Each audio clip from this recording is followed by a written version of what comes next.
فَصْنُ عَلَيْهَا الشَّرَّ، تو لوگوں نے اس کی برائی بیان کی، بہت برا آدمی تھا، اچھا آدمی نہیں تھا، یہ بد کردار آدمی تھا، یہ فاسق و فاجر تھا، وہی کئی انہوں نے کلمات کہے ہوں گے، کیونکہ حدیث میں آتا ہے برے انداز میں اس کا ذکر کیا. تو نبی صلی اللہ علیہ وسلم نے فرمایا وجبت. اب صحابہ کرام رضی اللہ عنہم جو تھے وہ بڑے حیران ہوئے کہ آقا علیہ الصلوۃ والسلام نے اس کے لیے بھی یہ فرمایا، اس کے لیے یہ فرمایا. تو عرض کرتے ہیں یا رسول اللہ صلی اللہ علیہ وسلم، یہ آپ نے پہلے کے لیے وجبت فرمایا اور اس کے لیے وجبت فرمایا، کیا وجبت آپ نے ارشاد فرمایا، اس کے معنی کیا ہے؟ فرمایا جس کی تم نے تعریف کی، جس کی تم نے تعریف کی اس کے لیے جنت واجب ہو گئی، اور جس کی برائی بیان کی اس سے دوزخ واجب ہو گئی. اور فرمایا میری امت زمین پر اللہ کی گواہ ہے، جو یہ کہہ دیتی ہے اللہ تعالیٰ ویسے ہی کر دیتا ہے. تو پھر اب حالات میں اگر اس کی تاریخ کا مطالعہ کریں گے تو آقا صلی اللہ علیہ وسلم نے صحابہ کرام کو پھر اس کے بعد ایک چینج آتی تھی نا معاملات میں، ایک کام کیا ہے اور پھر اس کو چینج کر دیا، پھر ایک کام پھر اس کو چینج کر دیا، تبدیلی ہوتی رہتی تھی اور آنے والا کام پچھلے کام کو منسوخ کرتا رہتا تھا.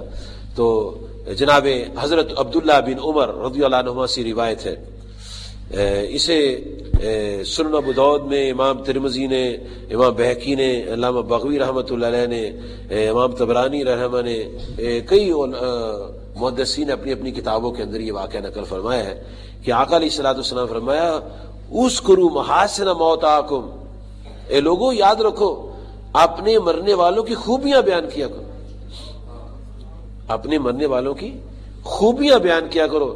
تمہارا خوبیاں بیان کرنے سے مرنے والے کا فائدہ ہے، مرنے والے کا فائدہ.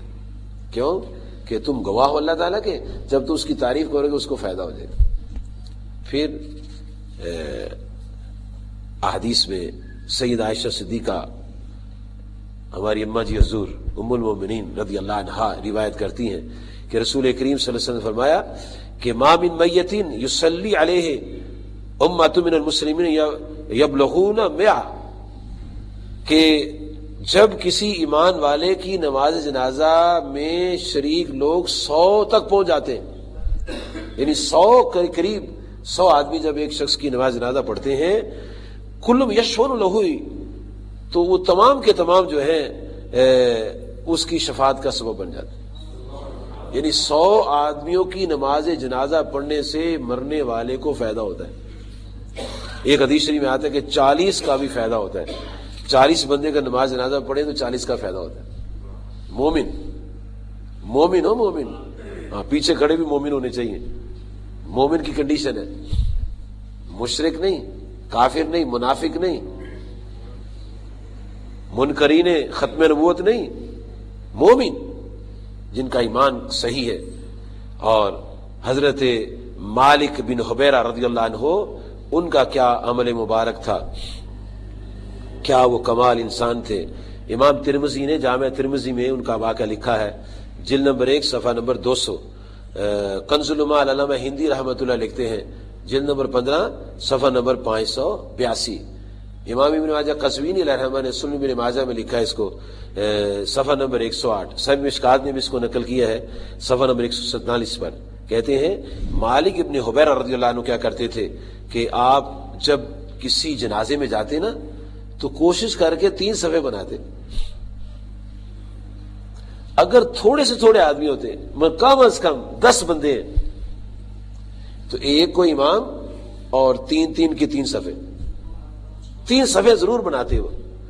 تو لوگ ان سے کہتے یار یہ تم اس کیا نظام کے اندر کیا تم کرتے ہو کہ تم جب کوئی جنازہ 3 صفحے ضرور بناتے ہو. تو فرمانے لگے میں نے اپنے آقا علیہ الصلوۃ والسلام سے سنا ہے من صلی علیہ ثلاث صفوف فقد اوجب، کہ جس کی نماز جنازہ میں 3 صفحے ہوتی ہیں اس کے لیے جنت واجب ہو جاتی.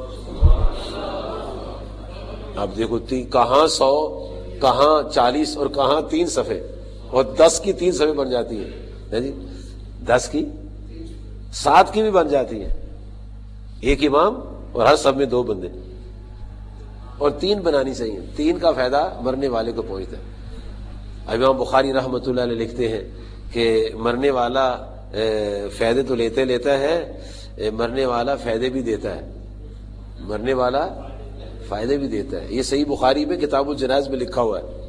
کیا فائدے دیتا ہے؟ امام بخاری صاحب نے صحیح بخاری شریف میں نقل کیا ہے کہ جب کوئی مسلمان کسی ایمان والے کی نماز جنازہ پڑھتا ہے تو اللہ تبارک و تعالی جنازہ پڑھنے والے کو احد پہاڑ کے برابر سونا تقسیم کرنے جتنا ثواب عطا فرماتے ہیں۔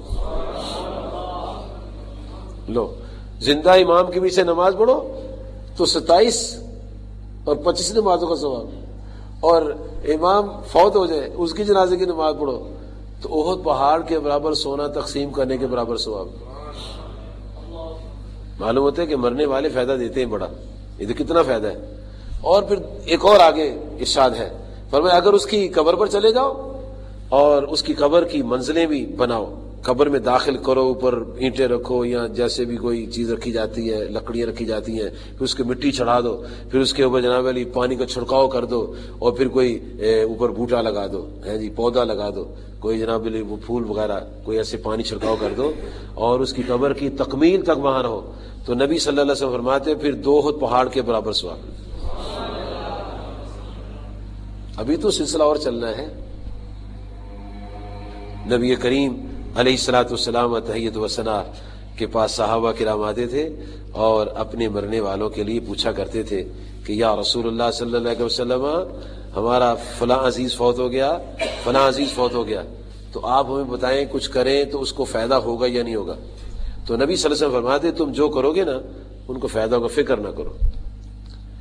یہ نسائی شریف جلد 2 صفحہ 132، ابو داؤد جلد 1 صفحہ 243، مشکات صفحہ 169، تحصیل الباری شرح بخاری جلد 4 صفحہ 22، الاعتصام رسالہ 24 اکتوبر 1980۔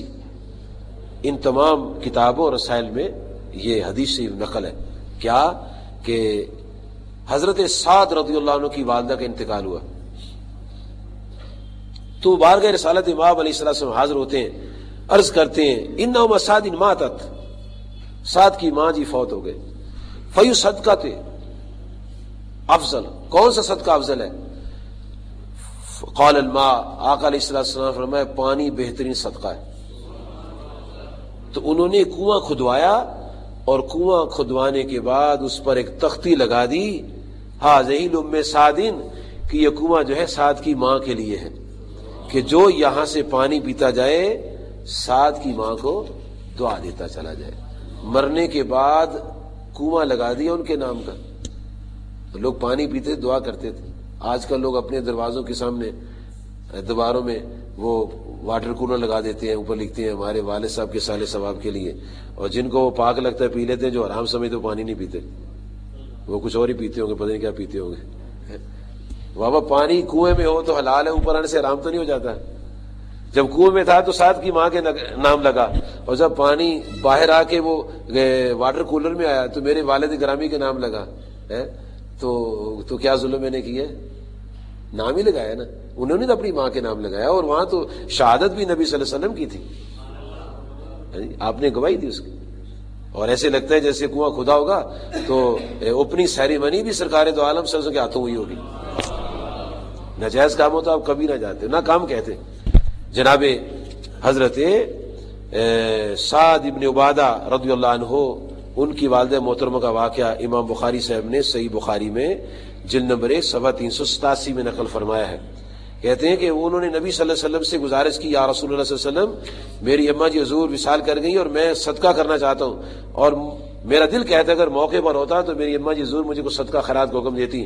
پہلی بات تو یہ ہے کہ اگر میں اپنی ماں کی طرف صدقہ کروں افینفعھا ان تصدقت عنہا، اگر میں اس کی طرف صدقہ کروں تو میری اماں جی حضور کو نفع ہوگا یا نہیں ہوگا مرنے کے بعد؟ یہ سوال مرنے کے بعد ہو رہا ہے ان کے۔ قال نعم، فرمایا ہاں جو تو صدقہ کرے گا تیری ماں کو نفع ہوگا، اور یہ نفع کن کو ہوتا ہے؟ لو کانا مسلمہ، لو کانا یہ شرط ہے، نفع مومن کو ہوتا ہے کافر کو نہیں ہوتا۔ اور اگر کہے جی مرنے کے بعد دعا نہیں کرنی چاہیے تو کبھی نہیں کرنی چاہیے، کیوں؟ کسی کو دل آزاری نہیں کرنی چاہیے، کسی کی دل آزاری نہیں کرنی چاہیے، یہ دل آزاری ہے۔ ایک آدمی کہتے نہیں میں نہیں دعا نہیں کراتا تو ٹھیک ہے، اس بیچارے کو پریشان کیوں کرنا؟ نہیں جناب ٹھیک ہے، یہ تو آپ کا دایا مرا تھا نا، تم بھی مرو گے تو دعا نہیں کریں گے، کیوں؟ جب اس کو مانا ہی نہیں ہے یہ کہ یہ جائز ہے تو پھر کیا ضرورت ہے؟ کبھی اگر ایک آدمی کام کو ناجائز کہتا ہے